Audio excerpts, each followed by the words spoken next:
Hello everyone, this is easy concept वाला। YouTube पे comment section में वीडियो के नीचे बहुत सारे स्टूडेंट्स मुझे पूछ रहे थे कि एलिजिबिलिटी क्राइटेरिया कम होगा या फिर नहीं, ग्रुपिंग क्राइटेरिया की न्यूज़ जो है वो फेक है या फिर ऑफिशियल है, ये कब होगा, ऐसे मुझे कमेंट आ रहे थे। साथ में इंस्टाग्राम पे भी मुझे डीएम आ रहे थे कि ये कब कम होगा, बोलते रहे हैं न्यूज़ तो है लेकिन कब कम होगा।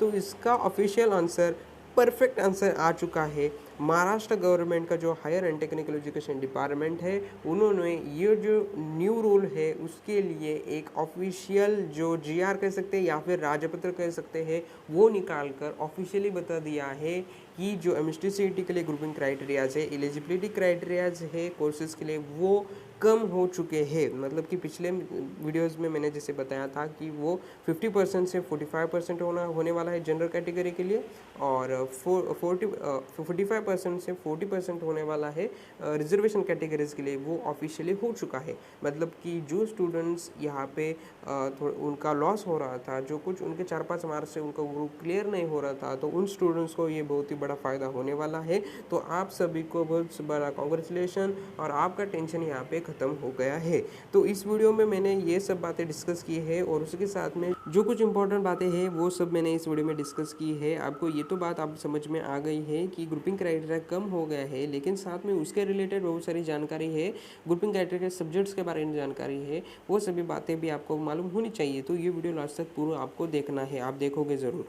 तो इस वीडियो में हमने इंजीनियरिंग, फार्मेसी और आर्किटेक्चर के बारे में जो एलिजिबिलिटी क्राइटेरियाज है उनके बारे में डिस्कस किया है। लेकिन जो राजपत्र गवर्नमेंट ऑफ महाराष्ट्र ने निकाला है उसमें बहुत सारे कोर्सेज के एलिजिबिलिटी क्राइटेरिया चेंजेस के बारे में दिया है। वो डॉक्यूमेंट मैंने हमारा जो टेलीग्राम ग्रुप है इजी कंसेप्ट वाला, वहाँ पर मैंने अपलोड किया है, वहाँ पर आप जाके उसे डाउनलोड कर सकते हो।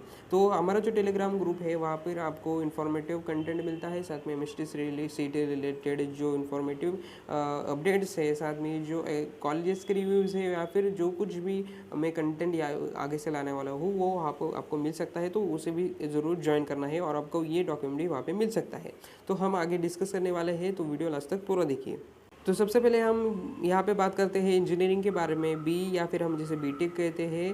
तो जो महाराष्ट्र के स्टूडेंट्स हैं उनके लिए यहाँ पे बात करते हैं। सबसे पहले एलिजिबिलिटी क्राइटेरिया है इंडियन नेशनलिटी होनी चाहिए, और आपका जो सेकंड है वो एचएससी या फिर इक्विवेलेंट एग्ज़ाम मतलब कि सीबीएसई हो या फिर अनदर कौन सा भी बोर्ड हो, उसमें आप पास होना चाहिए विथ 3 सब्जेक्ट्स, जो कि है फिजिक्स मैथमेटिक्स यहाँ पे कंपलसरी है, वो लेनी है। और तीसरा सब्जेक्ट के लिए बहुत सारे ऑप्शन है यहाँ पे।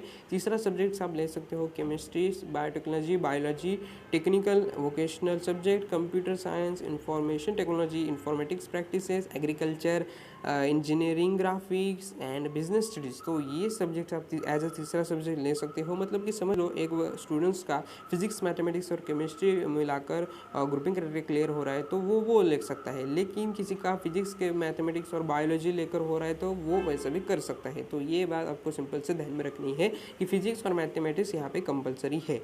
तो पिछले साल तक कैसा था कि जनरल कैटेगरी के लिए 50% का ग्रुपिंग क्राइटेरिया था, और रिजर्व कैटेगरी के लिए 40% था। तो अब वो चेंज होके 45% हो गया है जनरल कैटेगरी के लिए, और रिजर्व कैटेगरी है उनके लिए वो 40% हो गया है। मतलब कि जो जनरल कैटेगरी में स्टूडेंट्स आते हैं उनको आउट ऑफ 300 135 मार्क्स होने चाहिए, और जो रिजर्वेशन के कैटेगरीज के स्टूडेंट्स है या फिर ईडब्ल्यूएस या फिर डिसेबिलिटी कैटेगरी कैंडिडेट्स है उनको 120 मार्क्स आउट ऑफ 300 होने चाहिए। मतलब कि 3 सब्जेक्ट्स मिलाकर जो 100 मतलब 300 में से आपको इतने मार्क्स होने चाहिए, तो आपका ग्रुपिंग क्राइटेरिया क्लियर हो सकता है।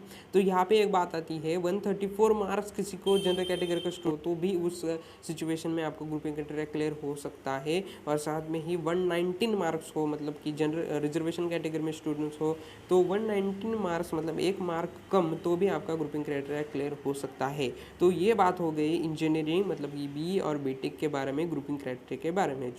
तो आपका ग्रुपिंग क्राइटेरिया के बारे में आप बहुत ही टेंशन में थे, तो यहाँ पे आप कैलकुलेट करके देख लीजिए कि आपका ग्रुपिंग क्राइटेरिया क्लियर हो रहा है या फिर नहीं। तो मुझे बहुत सारे कमेंट्स और डीएम आ रहे थे कि ये ग्रुपिंग क्राइटेरिया कब कम होगा, और वो मुझे डायरेक्टली उनके मार्क्स भेजते थे। तो आप करके देखिए, और हो रहा है सेटिस्फाई और आप खुश हो तो प्लीज़ मुझे इंस्टाग्राम पे डीएम करके बताओ कि मेरा ये क्लियर हो रहा है, तो आपको कॉन्ग्रेचुलेशंस। तो उसके बाद यहाँ पे बात आती है बैचलर के बारे में, मतलब बी फार्मेसी। उसके वाले एलिजिबिलिटी क्राइटेरिया है इंडियन नेशनलिटी होना चाहिए, और साथ में ही जो HSC है या फिर इक्विवेलेंट बोर्ड की एग्ज़ाम हो वो उसमें आप पास होना चाहिए with physics and chemistry as a compulsory subject, और तीसरा सब्जेक्ट मैथमेटिक्स या फिर बायोलॉजी ले सकते हो। मतलब कि किसी का फिजिक्स केमिस्ट्री मैथमेटिक्स लेके एलिजिबिलिटी क्राइटेरिया कंप्लीट हो रहा है, और या फिर किसी का हो सकता है कि फिजिक्स केमिस्ट्री और बायोलॉजी मिलाकर हो सकता है। तो ये ध्यान में रखिए कि फिजिक्स और केमिस्ट्री यहाँ पे कंपलसरी है। तो यहाँ पर भी सेम है, फॉर जनरल कैटेगरी 45% है, for reserve category EWS and disability category 40% का यहाँ पे ग्रुपिंग क्राइटेरिया है। मतलब कि सेम यह यहाँ पर भी बात है।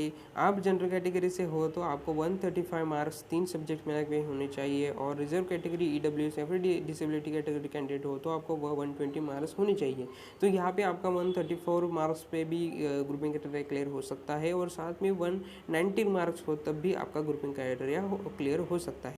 जो स्टूडेंट्स बैचलर ऑफ फार्मेसी के लिए एडमिशन लेना चाहते हैं और उनका ग्रुपिंग क्राइटेरिया क्लियर नहीं हो रहा था, तो वैसे स्टूडेंट्स का भी आप ग्रुपिंग क्राइटेरिया क्लियर हो सकता है। तो फिर से यही बात कहूँगा कि कमेंट में या फिर इंस्टाग्राम पे DM करके मुझे बता दीजिए कि आपका ग्रुपिंग क्राइटेरिया क्लियर हो रहा है, और आपको क्या लगता है वो सिर्फ मुझे आप बता दीजिए, मुझे भी सेटिस्फेक्शन मिल जाएगा। तो इंस्टाग्राम की जो लिंक है वो डिस्क्रिप्शन बॉक्स में मिल जाएगी, वहाँ पर भी मुझे आप फॉलो कर सकते हो। अब देखते हैं बैचलर ऑफ आर्किटेक्चर मतलब BArch उसके बारे में। तो बहुत सारे स्टूडेंट्स आर्किटेक्चर को भी एडमिशन लेते हैं, तो उनके लिए सबसे पहले इंडियन नेशनलिटी होनी चाहिए, और साथ में ही आपको फिर पास होना चाहिए HSC और इक्विवेलेंट बोर्ड एग्ज़ाम में, और with physics chemistry and mathematics के सब्जेक्ट्स को लेकर। मतलब यहाँ पे फिजिक्स केमिस्ट्री और मैथमेटिक्स है, या फिर वो बता रहे हैं कि as declare by appropriate authority from time to time. मतलब जो एडमिशन अथॉरिटी होती है उस वक्त आपको कौन से सब्जेक्ट दिए जाते हैं उसके बारे में। लेकिन यहाँ पे वो सिंपली बता रहे हैं आपको फिजिक्स केमिस्ट्री और मैथमेटिक्स, ये 3 सब्जेक्ट है, यहाँ पर कुछ